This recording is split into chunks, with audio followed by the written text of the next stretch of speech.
Felicitations! It is me, Felicia Day, and this is my podcast. Hello, everybody. It's number 45, beta number 45, because we're still in beta. When we'll get out, I have no idea. It's kind of a joke that I'll never get out of beta until I have someone helping me, or I'm making any kind of income off this. So this is beta. Beta is my life. Anyway, quarantine week number 25,675,400. It's a long time since I've been in the world. I have been, by the way, you guys, I think I said this last time, but I'm kind of built for quarantine. You know, I was raised homeschooled. I was a shut-in. My mom didn't really have any play dates for us at all. We didn't go to school. We just went to classes and home. And so this is kind of how I was raised, and taking out, you know, all the extra stuff in the life is actually mentally has been good for me for a while until Saturday when my fridge broke. Yeah, if I could add a sound effect, it would have been wah wah. So basically, Saturday, I had a kind of a rough day. I had some, I was not feeling well. I had some stomach issues. I had the baby all day, pretty much by myself. Then I was just tired. It was really tiring. And the baby would not go to bed. So around 8:30, she finally went to sleep because she likes to stand on my head while I'm laying in bed with her, because I have to go to bed with her, with me laying next to her, because somehow I am too much of a wimp to let her cry, and then now I have to have my headset on. But it's okay, because then she went to bed and I was like, you know what? I'm going to play video games. So I go to the freezer and I open it up, and I never eat. For the record, I never eat ice cream. I've been eating really badly the last couple weeks, like just literally mainline some spaghetti in my veins, because it's so much pasta and bread. But I hadn't eaten any ice cream, and somebody had mentioned ice cream, and so I was like, you know what? I got those little mini Dove bars. They're just a little bit of a snack. I'll go in there. I'll take one. I ended up taking 4, and then I went into the back of the house and sat down, booted my computer, and guess what? I bite into the first one, and it is soft in the side. And I'm like, oh no. Because I think you probably will remember, if you're a regular listener to the podcast, that my fridge broke in January, and it was a faulty, some kind of relay or something, some kind of card. I don't know. We had no fridge for 2.5 weeks, almost 3 weeks. And one part took a week to get here, and that part didn't fix the problem. So we had to order the other thing, and then that finally fixed the problem. And so for 3 months, it was working. And that was why I was like, we're not going to buy a new fridge. That's so expensive. This fridge is barely 3 years old, because I replaced the fridge because the old one that was very old had mold in the back. And I remember panicking because I was pregnant. I'm like, oh my God, my baby is covered in black mold inside my body. So totally irrational. No scientific proof of that. But anyway, so I remember quite distinctly buying the Samsung fridge. And I'm going to just name Samsung because, I don't know, guess one day Samsung won't pay me to promote their products. Whatever, because they ruined my quarantine. Because I was sailing. I was sailing along. It was awesome. And bleh. So I am panicking. So I go back into the fridge and I notice, oh my God, everything is melting. So, I mean, come on, guys. So basically, I'm frantically trying to get stuff out of the freezer that is salvageable and put it in the stand-up freezer that I have in my laundry room. That I had only bought it for breast milk, and I just kept it around because I was too lazy to sell it, thank God. So I shoved as much as I could in there. It wasn't all of it. I had to throw out a bunch of stuff, including popsicles, which is a world tragedy, and the Dove bars, because they were melted to the point where I'm like, this is not yummy anymore. It was like a milkshake kind of, ugh. Anyway, and then I salvaged as much as I could, and this is 10 p.m. on a Saturday at this point. So I call my nanny, who comes and watches Calliope still half days, because we're basically quarantined together. She just goes to her house with her cat and comes back. So I am being safe. I am quarantining. So I called and I was like, can I bring some food over to your house? And Amy's like, great. And then I call my friend Ryan, who lent me his mini fridge that I actually bought him as a Christmas gift while he was working at Geek and Sundry, because I wanted him to be able to keep Diet Cokes in there and Monster drinks, because he's a Diet Coke Monster drink addict, which I'm really I'm really worried about his insides because they're preserved at this point because he's had so many Monster drinks. But anyway, he keeps them in his trunk. So when we go to the business meeting together, because he's like my producing partner, he'll open his trunk and get out a warm Monster to start the day. So I don't know.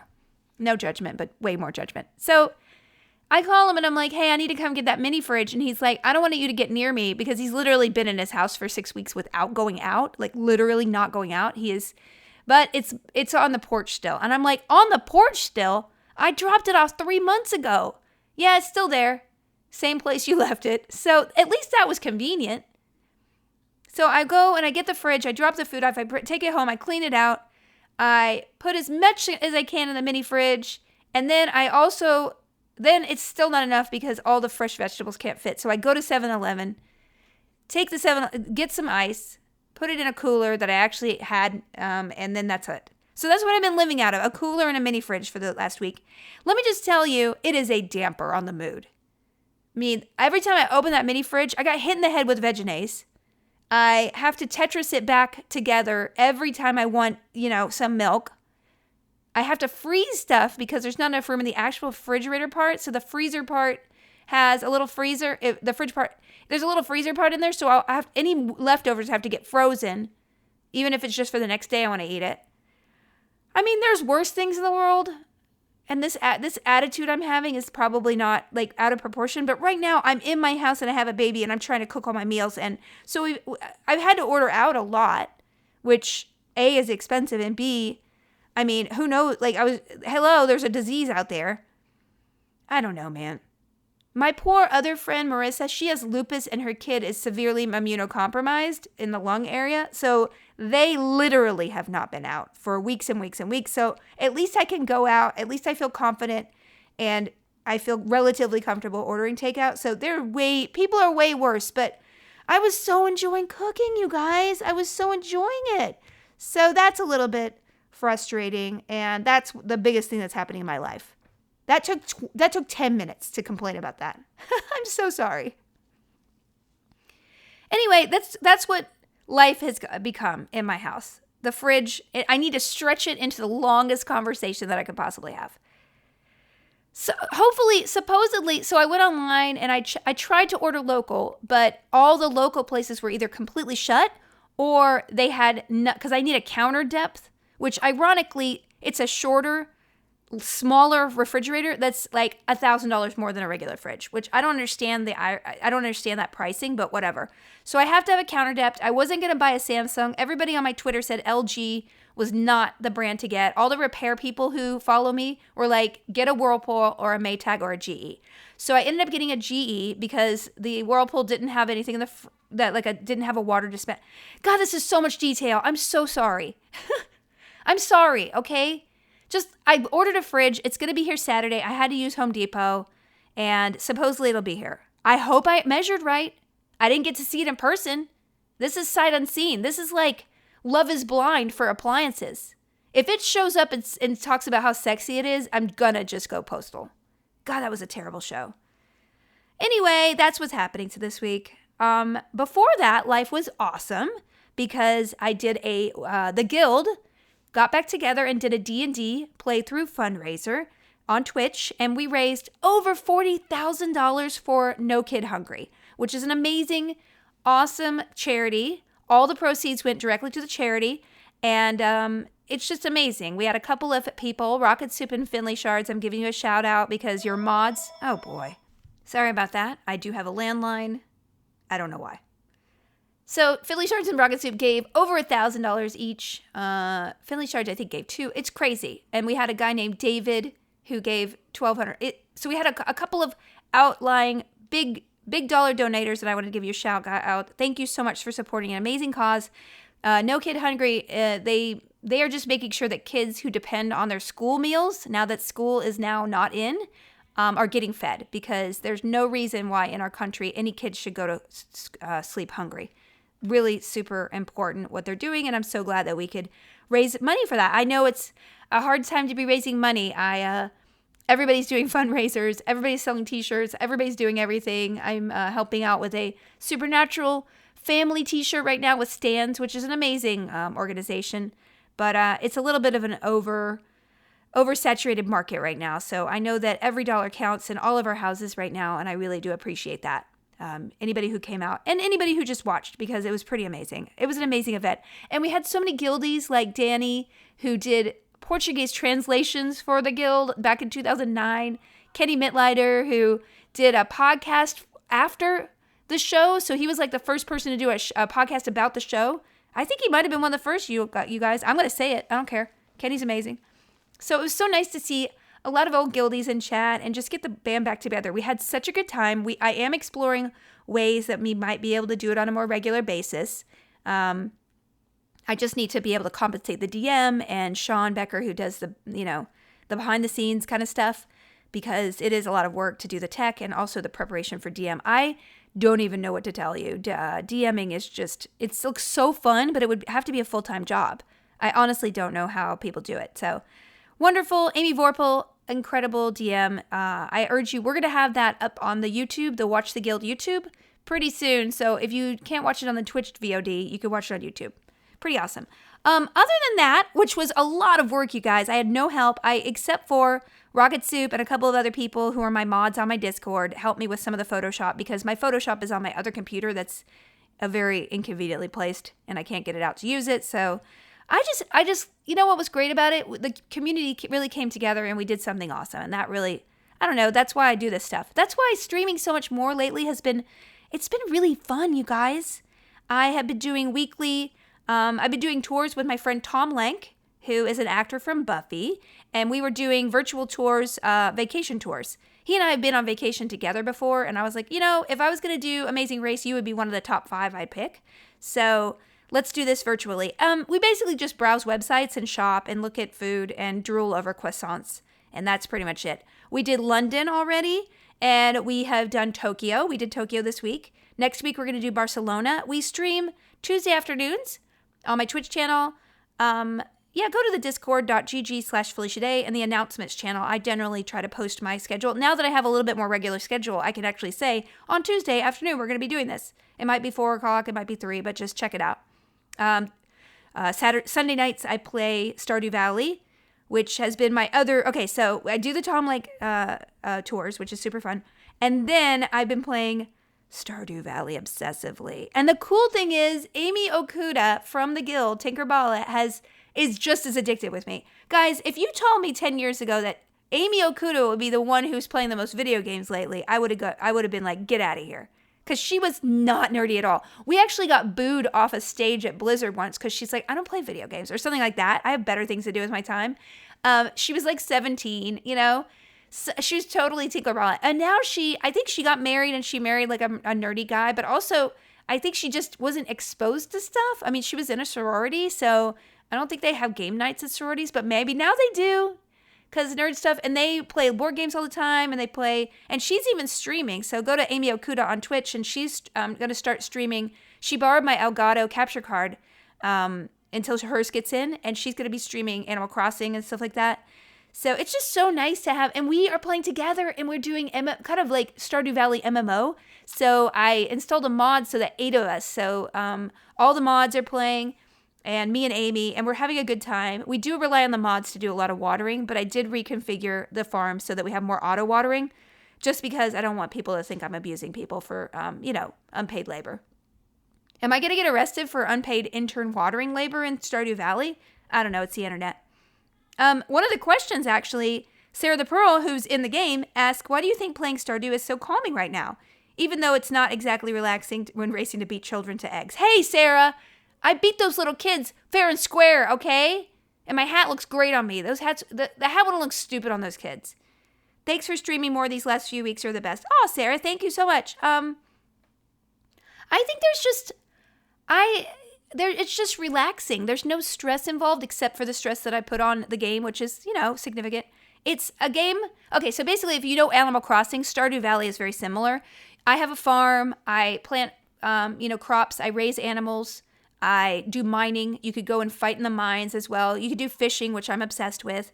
And it's a super fun game. It's on iOS, it's on Switch, it's on PC and Mac. It's everywhere, and it's just such an awesome game. One dude did it, and I was into it a long time ago, but this, I just feel like there's no urgency to it, there's no threat to, You can die, you could get exhausted, but you can always like save scum, which I'm totally pro save scumming. So it's just really fun and everybody can enjoy it together. It's generally family friendly until I start swearing at someone for, or a fish trying to get away from me. It's very repetitive. So the day starts and you have to wake up, you have to water your plants, you have to check on the chickens and there's a routine to it. And then you go and fish and you get fish and you could get some other kind of fish and you sell things. It's very basic. It kind of echoes kind of the life we're all in right now, where we're just kind of just doing our thing. There's not a lot of outside demands on us. And I just love it. I love the fact, I don't think I would like it as much if I wasn't playing with friends. Like I enjoyed it solo playing, but when I started getting the mods and my friends involved, it's just, we're not exactly playing together, but just hearing Amy just excited about catching a fish just makes me happy. So I don't know. It's going back to that whole thing where the internet just provides community versus like, sows discord and just feeds trolls. I love it. I just love it, you guys. Other than that, I got nothing going on. I've been cooking. The fridge broke. I've been writing for the last 3 or 4 weeks. Pretty much since quarantine started, I've been rewriting that big project I've been talking about for a year, and I just turned it in today. So I can't tell you how happy I am. It is a long time coming. I might have to do more rewrites, or I get to proceed. I'm not going to be announcing what it is, but the bulk of the work. The bulk of the work is done, and just, I have to tell you, like 2 hours ago, I turned it in, and now I'm like, what comes next? I mean, I'm going to keep streaming, and I think I'm just going to work on, I don't know what else. I don't know what else. I can't be an actor right now. There's no auditions. I don't have acting reps, which I was going to go get this month. Oopsie. So I think I'm going to work on some books and comics, maybe a stage thing. Just anything I can control myself, I think I'm going to just concentrate on. I've got a couple things with friends. But this whole experience has taught me that I've been working on a lot of things that intellectually I've been making myself do because they seem impressive and they aren't giving me any joy whatsoever. And they're eating up my time. And I'd much rather spend time with my family than spend time on a project that may or may not be a success, but then who cares because I'm not enjoying it and it's not really something that I want to put my time in. So it's actually a good lesson. It's so funny how all the things that are not quite the priority drop off anyway because they're not really important to the people you're working with them on anyway, too. So, I don't know. We don't have a lot of bandwidth in this life. And the great thing is I've seen a lot of people picking up Embrace Your Weird because now people have the time to do all the exercises. And just the feedback I've been getting on people diving into the book lately has been so wonderful because this is the perfect time to really discover something new about yourself. And you can't just do it by deciding to do it. You need a little bit of help. And so the book is getting some people into it. And quite frankly, I'm going to read a couple chapters before I dive into my next project just to make sure that my eyes are clear and my intentions are clear. And I'm excited about it in an organic way. Yeah.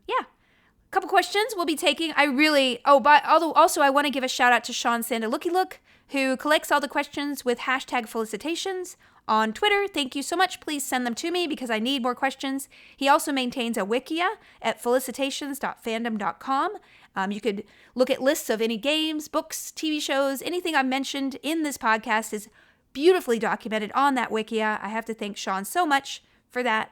It is a pleasure to have someone who can collate my very messy life for me in some way. So thank you, Sarah, for playing along. We had a couple other questions I'm going to get into. Katie Slayer says, Katie's Slayerfest 98, sorry. You've been mentioning your obsession with Greek and Roman mythology and history. I wondered if you read or researched the female poet Sappho. She's a really interesting figure, particularly considering how women were generally treated at the time.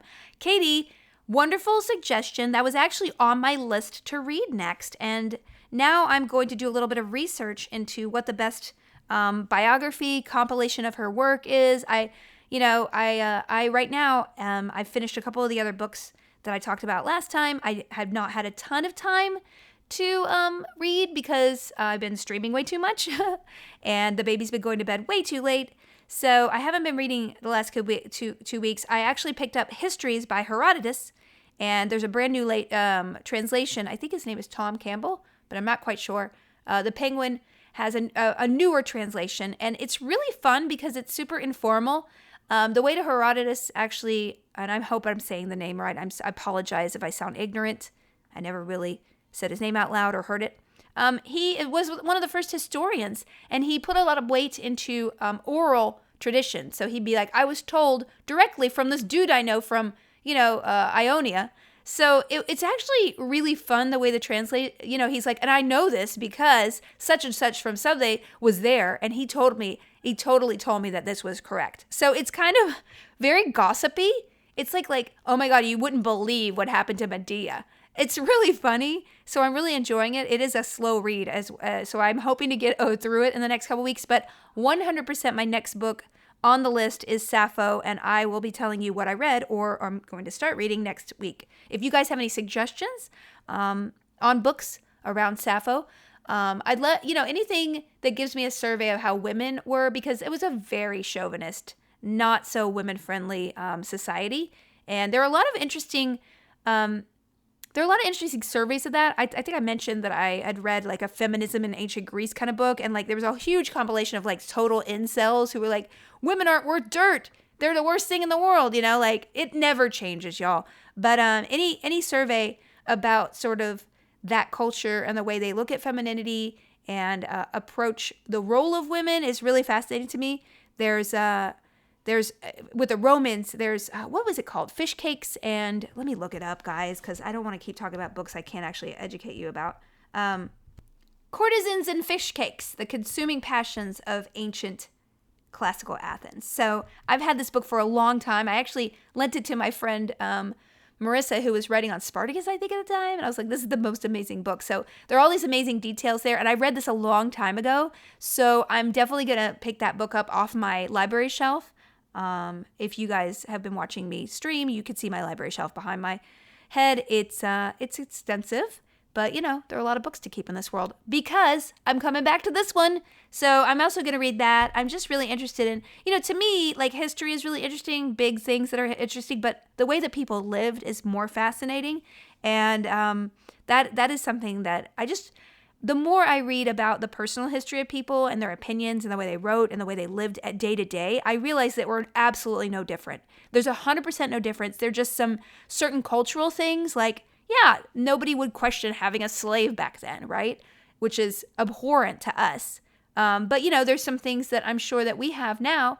50 years ago, we, segmented populations by race, which is horrifying to us now. So it's really interesting how... yes, there are things that are completely different and jarring, but people and the way they lived and the way they struggled with their health and they had family issues and they had, they were just trying to, pay their bills. Like all these things, they would put graffiti on walls. They would drink, too much on Saturday nights. Like all of these things are universal and we're not really that much different, which is good and bad. I don't know. You'd think that with all this environmental stuff that we're seeing, like the Venice canals being clear and seeing jellyfish and the swans coming out and, animals coming in and kind of exploring places that have been quote unquote abandoned. Like you see, you'd think that, and also our air being so clean. I've never seen the mountains so much in Los Angeles. It's so wonderful for our health and just for our spirits. You think that we're going to learn. I don't think we're going to learn anything. It's just going to be overkill. Everyone's going to be like, disposing of plastic bags as soon as they can. I don't know. I hope not. I'm certainly going to try to be more environmentally conscious. I guess this is the day after Earth Day. So, trying not to eat out as much, cooking at home, conserving water, like doing just little things. Being around my house has really made me kind of, okay, let's do the quality of life a little bit easier in my own house. Turning off lights even. I don't know. I try to do my part. It feels like there is a spirit of community that we have that I'd love to keep going, and a spirit of just being aware of what we do in the earth really affects our day-to-day lives. Anyway, that's my soapbox. I haven't been watching TV either, so I've just been streaming or watching other people's streams. Okay, I'm kind of addicted, so I'm sorry about that. I can't do everything, guys. Padre Scout on Discord asks, my question to Felicia would be, I recently heard you went to UT. What is your opinion of breakfast at Kirby Lane Diner? This is a real in question, Padre, but Kirby Lane Diner is one of my favorites. My very favorite was the omelettery. because they had gingerbread pancakes. They still have them. They are not in the location that they were during college, but they are delicious and they're keeping going. And my very favorite was Magnolia Cafe, which is my favorite place in the world to have breakfast. They have amazing pancakes. They have the best queso and chips possible. I always got the cherry pancakes, and only the one on Lake Austin Boulevard would put canned cherries in it. It's just so delicious. So delicious. I really want to go out to a restaurant really badly. I have been ordering out. It's just not the same, okay? Also, the takeout is terrible. I don't know what happened. I got a poke bowl today, and they got 17 things wrong. I was like, this is trash, and I'm going to eat it anyway, because So my opinion of Kirby Lane Diner is very high. I love their pancakes, love their migas. Migas is kind of like scrambled eggs with onions and tomatoes and nacho chips in it. It's so delicious, y'all. Breakfast tacos. There's nothing better than good Tex-Mex, and there's a place called Home State here in LA that has Tex-Mex, but generally Tex-Mex is not a regional, it's a regional cuisine that is not widely known. I don't know, El Tostito kind of is Tex-Mex a little bit, not really. It's so delicious. Oh, God, I want some queso. Stop it. Stop making me talk about food. I'm so hungry. My dad and I had a tradition every Saturday. He actually lived out of town, so he'd come down and we would go every other Saturday. We would go to breakfast together and have pancakes together. And I have to say that's one of my fondest memories. And I hope I have the same tradition with Calliope in some way. Calliope and I have been having a good time. We've been doing she's been enacting a lot of things. And she's kind of gotten obsessed with princesses in a way that I really hate, but I want to not encourage. So I've been just changing the stories a lot, which is fine, but I've definitely been steering her toward Wizard of Oz and Alice in Wonderland. So if you guys have any ideas of other stories, Peter Pan, what else? What other stories have I been throwing at her? Hercules. She knows all the names of all the feats of Hercules. I don't tell her that Hercules killed his family, but she knows that he hurt his family and he was repenting. And so, but she's like, what Hercules monster is this broccoli? And I'll go, the Cernaean deer. And she'll, nom, nom, nom. I just ate the Cernaean deer. I'm raising a weirdo. It's fine. Onion Kitten asks, hey, Felicia, you mentioned in an earlier podcast that you quit coffee a while ago. I was wondering what motivated you to quit and how difficult you found it. I quit coffee a few months ago for my anxiety, and I still miss it a lot. Yeah, Onion Kitten. I cannot tell you how much I miss it. I love the ritual of it. I replaced the ritual of it with another warm beverage in the morning. I was using tea, but the black tea was also anxiety-inducing, as well as giving me acid reflux worse than coffee. So I had to quit all of it. And I have to tell you, it's been, 6 months now. I'm almost adjusted. I certainly in the morning, just wish. I take either moringa tea, which is kind of like a basil, holy basil or whatever, or tulsi, which I think is a holy basil too. So basically I have and yerba mate I did for a while, but that actually is a different form of caffeine that still made me jittery. But I would recommend maybe trying it if you like it, if it works for you. That could be a milder. It just depends on how your body reacts. I can't do green tea because it makes me jittery, and that sucks. But some people have a genetic predisposition to heart palpitations, which I do, and green tea can trigger that in some people. So unfortunately, I can't have green tea. I can't have black tea. I can't have coffee. It is a joy. It's once a month I used to sort of treat myself to a decaf vanilla latte, which made my life so much better, except I wouldn't be able to sleep for a couple days because decaf still has caffeine. So frankly, I would just approach it like I can only have herbal tea. And it made a huge difference in my sleep. I just became so sensitive to caffeine that even if I have chocolate, which has a slight amount of caffeine, it wakes me up, which is a real bummer. Everything's a bummer when you get older. But Onion Kitten, good luck, because honestly, I'm sure if you've listened to this podcast, you have heard me over the year just talk about how crazy my life has been as far as my anxiety. After weaning that baby a year ago, boy, my life just fell apart in so many ways. It was already falling apart anyway, but just having your body out of control was just awful. And I did everything I could without medication, and it helped quite a bit, but it still wouldn't be reliable, especially with my, my monthly cycle every month. It just kind of drove me crazy. I'll just talk about it. And there's nothing you could do at a certain point. I felt like I was in jail because I couldn't have sugar. I couldn't have anything. And so I decided to start taking some medication. I'm on a low dose of Lexapro, and it has made the hugest difference in my life ever. I can't wait to get back and try other situations where I know that I wouldn't be able to handle the pressure and see if maybe I can. If I can't, that's okay. But we have to do as much as we can and then get the extra help we need. So start with caffeine, start with sugar, start with any of that, and carbs even. I notice a huge difference in all those dietary things. And then if you're still suffering, go to your doctor, because honestly, there's no use in suffering. All right, last question. Lissa, how do you keep yourself focused on your work? Have you ever had to give up a project? I've always been slow at getting things accomplished, but lately that slowness has trickled to a standstill. Oh, Lissa, I totally hear you, man. It is, have I ever had to get up on a project? I don't know how many projects I've given up on. And I've been doing quite I didn't mention this, but the last couple of weeks, I've just been deluged with people doing live streams, doing podcasts, can you do a video for me? Can you do this? I'm not kidding. Right now, I have 17 requests in my inbox to either guest on a podcast, do a video for a graduating class, promote somebody's GoFundMe. It's just, quite frankly, I'm exhausted and I'm feeling like I want to curl up in a ball because I don't know how to help everyone and still maintain myself. It's just a lot. And everything is a lot. And the more that is a lot around me, the less I do. So the only thing I can suggest to you, Lissa, is have people to be accountable to. This is a lot in my book. Have an accountability group. Have an accountability to yourself. A lot of the times when we get stymied, we're thinking about the end result a little bit too much. So just think about the work. Just think about 1,000 words a day. Think about 500 words a day. When I had a goal, when I sat down and wrote every single morning when I was writing my books intensely, I would just have a word goal, and that word goal would increase week after week because I would just get used to being more comfortable putting stuff out there. Like I said, when I did a podcast last week with somebody, and they kind of asked me like, while I was talking with that person, it occurred to me like, hey, have you ever had the situation where you had a project and you just never finished it or saw it through, and then you go back to it and you realize I'm not that person anymore? And the other writer was just like, yes, you have to grab those moments in the moment that you are, because you're never going to be that person again. We are not the same people that we were before quarantine. We are completely different people. Every 7 years, every single one of your cells replicates itself and replaces itself anyway, y'all.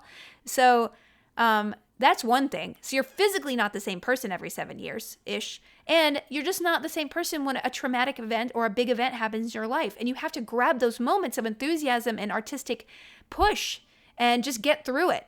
Like I wanted to write about my college days as a violinist. And I realized going back to it, I'm not sure I can't tell that same story. I would have to find a different angle of that story to tell now that would be more relevant to who I am now.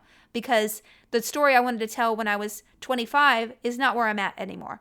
And so I kind of needed to mourn those projects because honestly, they'll never get told the way they could have gotten told if I had just been willing to write badly and get them on paper. Because you never know if something's good or not until you get it done. Also, I could have used that as a stepping stone to just get through and get more to be a better writer. And that could be all you need to do. So I would just encourage you, have a routine, have somebody to keep yourself accountable, even if it's just you, and give yourself a reward. Like just say, hey, as soon as I finish my 500 words, I can play Animal Crossing.